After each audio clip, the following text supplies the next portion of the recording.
Allahu Akbar. Allahu Akbar. Allahu Akbar. Allahu Akbar. Allahu Akbar. Allahu Akbar. Allahu Akbar. Allahu Akbar. Allahu Akbar kabira. Walhamdulillahi katsira. Wa subhanallahi bukratan wa asila. La ilaha illallah wahdah. Sadaqa wa'dah. Wa nasara 'abdah. Wa 'azza judahu wa hazama al-ahzaba wahdah.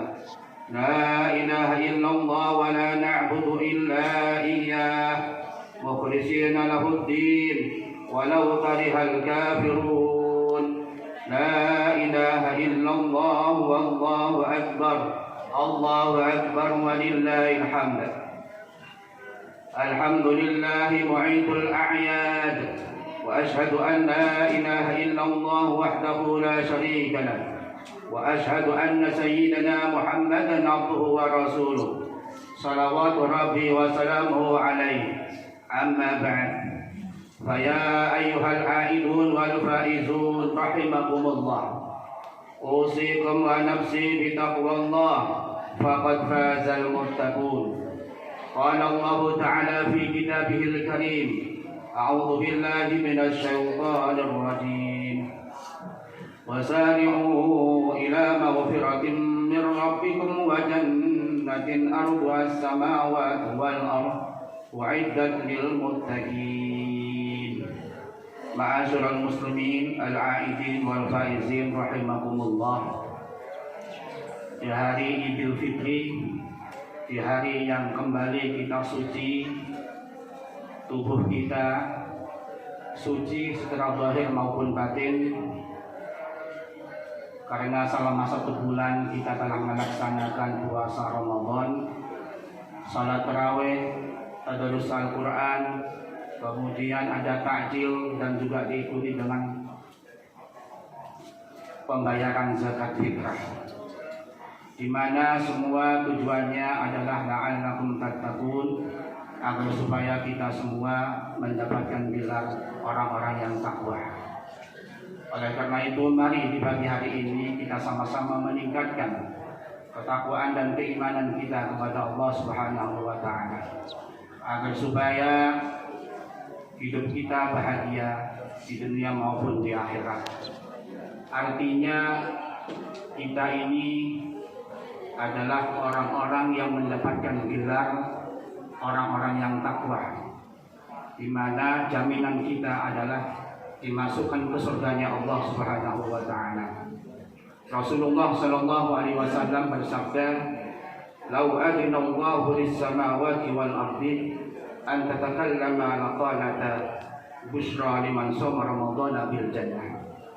Kalau seandainya Allah memberikan izin kepada langit dan bumi an tatakallama, agar supaya kedua-duanya berbicara, laqalata, maka keduanya akan mengatakan busyra, berbahagialah, liman shoma ramadhana, bagi orang-orang yang telah menunaikan puasa di bulan Ramadan, bil jannah, yaitu mendapatkan surganya Allah Subhanahu wa taala. Juga beliau mengatakan asyamu jannatun minan nar, puasa itu adalah tameng, pelindung dari api neraka.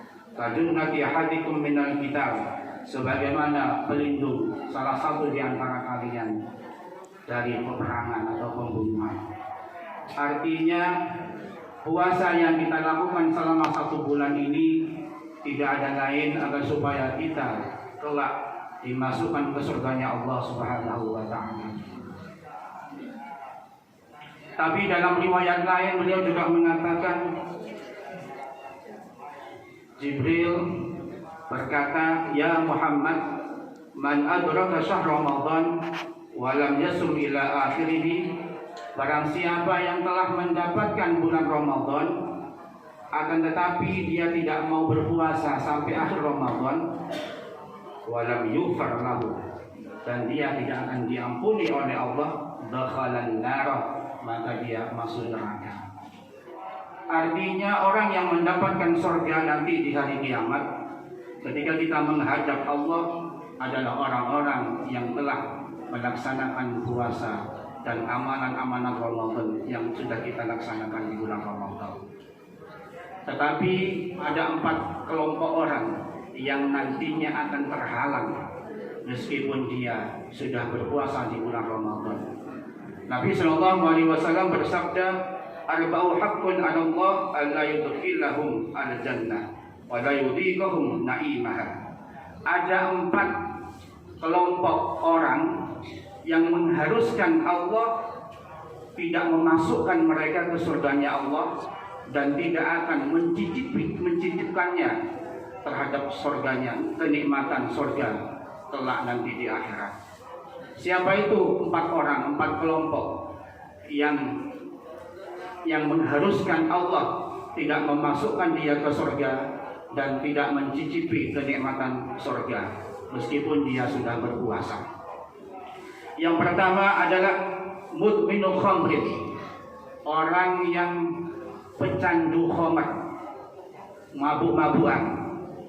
Itu nanti meskipun dia puasa tapi dia terhalang karena dia pecandu khamr. Sebab Nabi mengatakan, "Man syaribal khamra fid dunya lam yashrabha fil akhirah." Barang siapa yang minum khamr atau sesuatu yang memabukkan di dunia, maka dia tidak akan minum khamr di akhirat. Artinya minuman khamr atau sebangsanya sesuatu yang memabukkan di dunia memang diharamkan, dilarang oleh Allah. Karena itu adalah minuman di surga nanti, terutama bagi orang-orang yang bertakwa kepada Allah. Nabi juga mengatakan, "Al-khamru juma'ul itsmi." Khamr itu adalah terdapat kumpulan dosa. Artinya sekali minum khamr, mabuk-mabukan, maka di dalamnya terdapat banyak dosa. Kita tahu kisahnya Kyai Berseso. Disebutkan di dalam kitab bahwasanya Kyai Berseso itu adalah orang yang ahli ibadah selama 220 tahun. Tidak hanya itu, dia memiliki 60.000 murid dan muridnya semuanya bisa berjalan, berterbang di atas udara. Hal itu dikarenakan ibadahnya yang luar biasa. Sampai-sampai kemudian malaikat kagum dengan Kyai Berseso dan murid-muridnya. Lalu kemudian Allah mengatakan, "Ma ta'jabu minhu." Apa yang menjadikan malaikat kamu kagum dengan Kyai Berseso ini dan murid-muridnya? Allah mengatakan, "Inni a'lamu ma la ta'lamun." Sesungguhnya saya lebih mengetahui terhadap yang kalian lakukan. Kyai Berseso ini ternyata adalah orang yang kufur dan dia dimasukkan ke nerakanya Allah Subhanahu wa taala selama-lamanya. Hal itu terjadi di syurbil khamri, disebabkan karena dia minum khamr, mabuk-mabukan. Entah mabuknya karena minuman keras atau karena sabu dan lain-lainnya. Dari situ kemudian Berseso tidak hanya melakukan itu, akhirnya dia merambat kepada perbuatan dosa yang lain, berzina dan melakukan pembunuhan terhadap sesama manusia. Dalam riwayat lain disebutkan, "Al-khamru umul khaba'ith." Khamr atau sebangsanya yang memabukkan itu adalah induk dari segala macam dosa. Faman syaribaha lam tuqbal salatu 40 yauman. Barang siapa yang minum khamr dan sebangsanya, maka sholatnya tidak akan diterima selama 40 hari. Fa in mata wa ya fi batnihi, maka apabila dia mati sementara di perutnya masih ada khamr, sabu-sabu, mata mitatan jahiliyatan, maka nanti dia mati dalam keadaan mati jahiliyah tanpa membawa iman. Dalam riwayat lain disebutkan, "Yusqa syaribul khamri yaumal qiyamah bi kulli qadhin syarabaha fid dunya 70 qadhan min sadidi jahannam." Orang yang minum khamr dan sebangsanya di hari kiamat nanti akan diminumi di setiap gelas khamr yang ia minum di dunia akan diganti minumannya nanti dengan 70 gelas dari cairan neraka jahanam. Wa yu'adzabu fi qabri 70 lawnan minal adabi. Tidak hanya itu, dia nanti di dalam kuburannya akan diadab, disiksa oleh Allah dengan 70 warna azab atau siksaan. Wala yaqbalullahu minhu shauman wala qiyaman, dan Allah tidak akan menerima puasa dan qiyamul lailnya atau salat tarawihnya. Di dalam doa lain disebutkan la yaqbalullahu salatan wala siyaman hatta yatuba. Allah tidak akan menerima salatnya dan Allah juga tidak akan menerima puasanya sebelum dia bertobat. Oleh karena itu, mari di Idul Fitri ini kita jadikan hari bertaubat kita kepada Allah Subhanahu wa taala. Yang ketiga, orang yang akan terhalang masuk ke surga meskipun dia telah berpuasa adalah akilur riba, orang yang makan harta riba. La'anallahu riba wa akilahu wa syahidahu. Allah Subhanahu wa taala telah melaknat terhadap riba dan orang-orang yang makan riba, termasuk orang yang menyaksikannya. Idza dhahara zina wa riba fi qaryatin faqad halu bi anfusihim adzaballah. Apabila zina dan riba itu merajalela di suatu kampung atau daerah, berarti dia telah menghalalkan dirinya untuk diazab oleh Allah Subhanahu wa taala. Alladzina ya'kuluna riba la yaquma illa kama yaqumul ladzi takhabbathu syaitan minan nas. Kata Allah Subhanahu wa taala, orang yang selalu makan riba, mereka tidak akan bisa bangun dari kuburannya, melainkan dia bangun seperti orang yang ditekan oleh setan, kerasukan setan. Bahkan di dalam riwayat lain disebutkan, kata Rasulullah, di suatu malam saya diisrakan melewati suatu kaum butunuhum kal buyuti, di mana perutnya seperti rumah besarnya, tura min khalqi butunihim, yang terawang dari luar perutnya besar. Lalu kemudian Nabi mengatakan, man haula'i ya Jibril, siapa mereka Jibril? Beliau mengatakan, haula'i akilatur riba, mereka itu adalah orang-orang yang makan harta riba, harta anaan. Yang ketiga, orang yang akan tengah terhalang masuk surga, akilu malil yatim, adalah orang yang makan harta anak yatim. Allah Subhanahu wa taala berfirman, innal ladzina ya'kuluna amwalan yatama zulman innama ya'kuluna fi butunihim naran wa saslawna sa'ira. Sesungguhnya orang yang selalu makan harta anak yatim dengan zalim, sesungguhnya sebenarnya dia memakan perutnya memakan api di dalam perutnya. Wa saslawna sa'ira, dan dia kelak akan dimasukkan ke neraka sa'ir. Allah Subhanahu wa taala juga berfirman kepada Nabi Daud, mengingatkan kepada orang-orang yang punya anak yatim, kepada kampung yang di dalamnya ada anak yatim. Allah berfirman, qul lil yatim kal abil rahim, jadilah kalian bagi anak yatim seperti bapak yang penuh dengan kasih sayang. Wa ana wa kafirul yatim fil jannah hakada, dan saya dan orang yang merawat anak yatim di surganya Allah nanti seperti kedua jari saya. Artinya orang yang merawat anak yatim, yang memenuhi kebutuhan anak yatim, yang menyantuni anak yatim, kelak akan bersama Rasulullah SAW.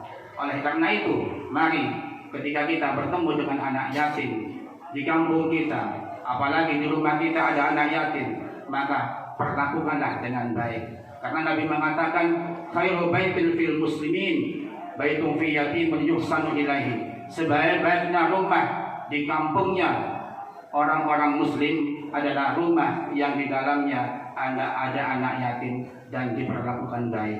Wa syarru baitin fil muslimin baitun fi yatimin yusau ilaihi. Dan seburuk-buruknya rumah di kampungnya kaum muslimin adalah rumah yang di dalamnya ada anak yatim dan diperlakukan buruk, artinya tidak pernah disantuni, tidak pernah mendapatkan perhatian. Oleh karena itu, mari kita bersama-sama merangkul anak-anak yatim kita di kampung kita agar supaya kita nanti kelak bersama Rasulullah SAW.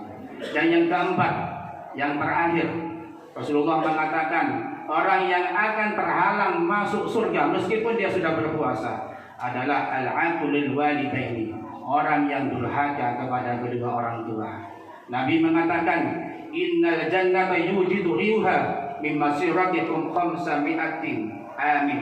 Sesungguhnya surga, baunya surga akan didapatkan mulai dari perjalanan 500 tahun. wala yajidu rihaha akun wala qati'ur rahim. Akan tetapi orang yang durhaka kepada kedua orang tua dan orang yang selalu memutuskan silaturahim, dia tidak akan mendapatkan baunya surga. Baunya saja tidak dapat, apalagi dimasukkan ke surga, tidak mungkin. Kita tahu kisahnya Alqamah. Alqamah itu ada orang yang ahli ibadah, orang yang kaya raya. Pada suatu hari kemudian dia sakit parah, kemudian mau nazar dan tidak mati-mati. Lalu kemudian diadukan kepada Rasulullah SAW. Lalu kemudian Nabi mengatakan, ya Umma Alqamah, wahai ibunya Alqamah, kaifa halu Alqamah, bagaimana keadaan Alqamah sekarang? Ibunya menjawab, ya Rasulullah, kana yasumu wa yatasaddaqu wa yusalli wa kana fa'ilan lil khair.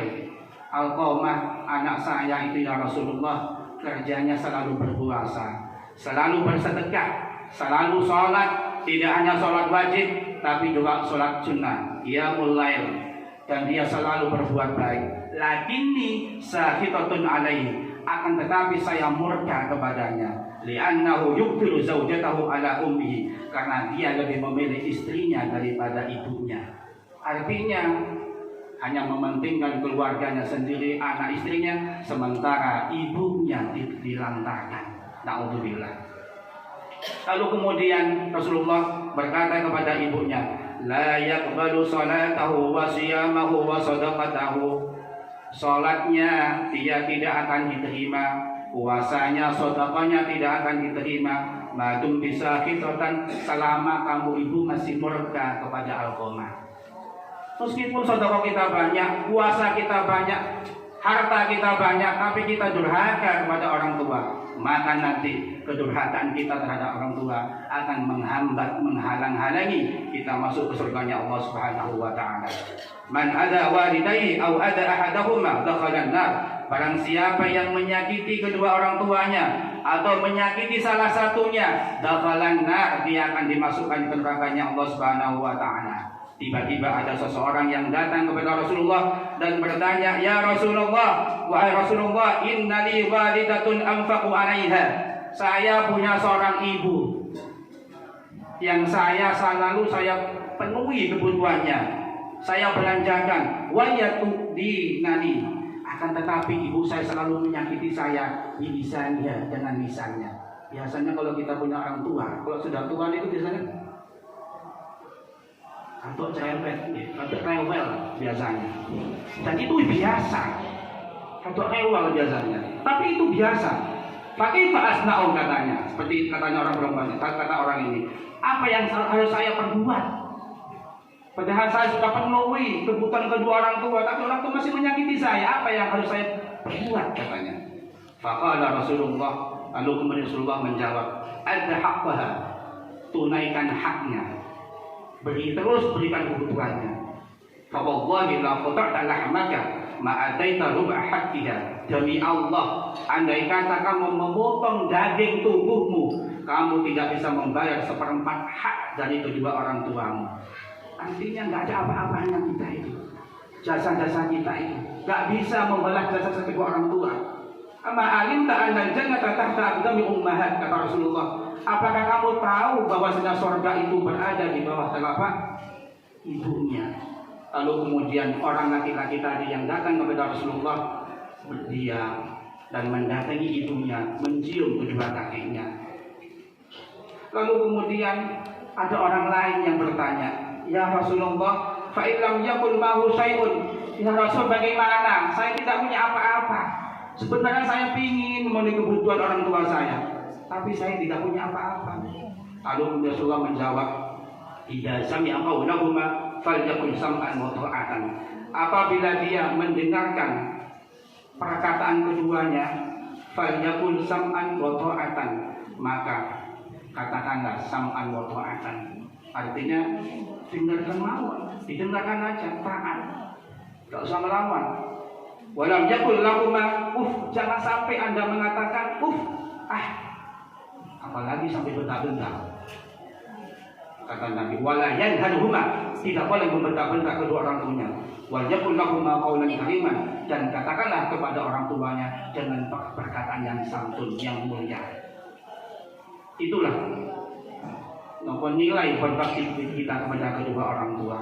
Oleh karena itu kita berbakti kepada orang tua tentu disesuaikan dengan kemampuan kita. Yang penting kita jangan sampai menyakiti sedikit pun kepada kedua orang tua. Pada suatu ketika seorang ulama ditanya terkait kedua orang tuanya, di mana orang tuanya sudah meninggal, tapi pada saat hidup menjadikan orang tuanya itu marah kepada anaknya, tapi sudah mati. Hal yumkin ayyurdiyaha ba'da wafatihima. Apakah mungkin saya bisa menjadikan orang tua hidup setelah beliau meninggal? Dikatakan yumkin bisalatati asya.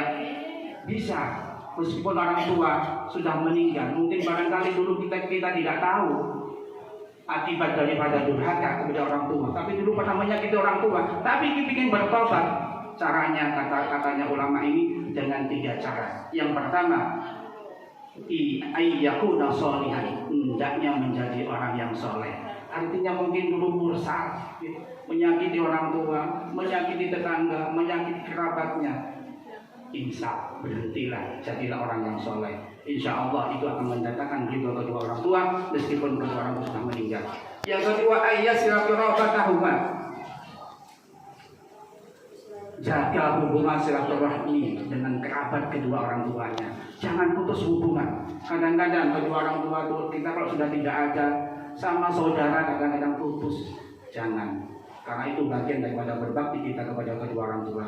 Wa asdiqa ahuma, termasuk teman-teman daripada kedua orang tua perlu dijaga. Yastaghfirulahuma wa yad'ulahuma wa yatasaddaqulahuma. Dan yang ketiga, bacakan istighfar untuknya, mintakan ampun untuk kedua orang tuanya, dan doakan serta sedekahkan untuk kedua orang tuanya. Itu salah satu cara untuk agar supaya orang tua yang sudah meninggal mendapat ridho terhadap kita yang kita masih hidup ini. Oleh karena itu, para jamaah sholat Idul Fitri rahimakumullah, kalau kita ingin sukses hidup di dunia dan di akhirat, terus berbaktilah kepada kedua orang tua. Kalau ingin dipermudahkan segala urusannya, dunia dan akhiratnya, minta ridholah kepada kedua orang tua. Jangan sampai menyakiti kedua orang tua. Sebab Allah mengatakan, ridho Rabbi fi ridhol walidain. Ridhonya Allah itu terdapat pada ridho kedua orang tuanya. Wasakhatullahi fi sakhatil walidain. Sementara murkanya Allah itu berada di dalam murka kedua orang tua. Kalau panjenengan kita ingin sukses dunianya dan akhiratnya, ingin bahagia, sukses bahagia dunia dan akhiratnya, jangan sampai durhaka kepada orang tua. Jangan sekali-kali menyakiti kedua orang tua. Meskipun kita katakanlah tidak punya apa-apa untuk memenuhi kebutuhannya, minimal katakanlah dengan perkataan yang sopan, yang mulia. Insya Allah itu akan menjadikan kita kelak menjadi orang yang berbakti, dan kita akan dimasukkan ke surganya Allah Subhanahu wa Ta'ala. Yang terakhir, sahabat pernah bertanya kepada Rasulullah, ya Rasulullah, ayyul a'mal afdal, amalan apa yang paling utama ya Rasul? Beliau menjawab, as-salatu fi waqtiha, salat tepat waktu itu yang pertama. Tsumma birrul walidain, kemudian berbakti kepada kedua orang tua. Tsumma jihadu fi sabilillah, kemudian jihad di dalam jalannya Allah Subhanahu wa Ta'ala. Artinya kalau kita ingin betul-betul menjadi orang yang sukses dan bahagia, jangan lupa sholatnya, doa kepada Allah, kemudian berbakti kepada orang tua. Karena ada orang sukses tapi tidak bahagia, tapi ada orang tidak sukses tapi bahagia. Ini sudah terbukti, banyak penelitian. Kalau kita ingin menjadi orang yang sukses dan bahagia dunia dan di akhiratnya, minimal nanti anak-anak kita yang akan bahagia, yang akan mendapatkan dari kebaktian kita kepada kedua orang tua. Oleh karena itu para jemaah, Allah mengajak kali panjenengan monggo anak-anak kita betul-betul dididik menjadi anak yang soleh, berbakti kepada kedua orang tua. Karena semua manfaatnya akan kita raih, akan kita panen nanti di akhirat kelak ketika kita menghadap Allah Subhanahu wa Ta'ala. Itu barangkali khutbah singkat dari kami. Mari kita jaga kedua orang tua kita semampu kita. Dan yang kedua, jangan lupa kita berdoa kepada Allah Subhanahu wa Ta'ala. insya Allah segala urusan kita dunia maupun akhirat akan dipermudah oleh Allah Subhanahu wa taala. Itu barangkali mudah-mudahan kita semua dijadikan oleh Allah termasuk orang-orang yang berbakti kepada kedua orang tua, sehingga kita menghadap Allah dalam keadaan husnul khatimah. Amin amin ya rabbal alamin.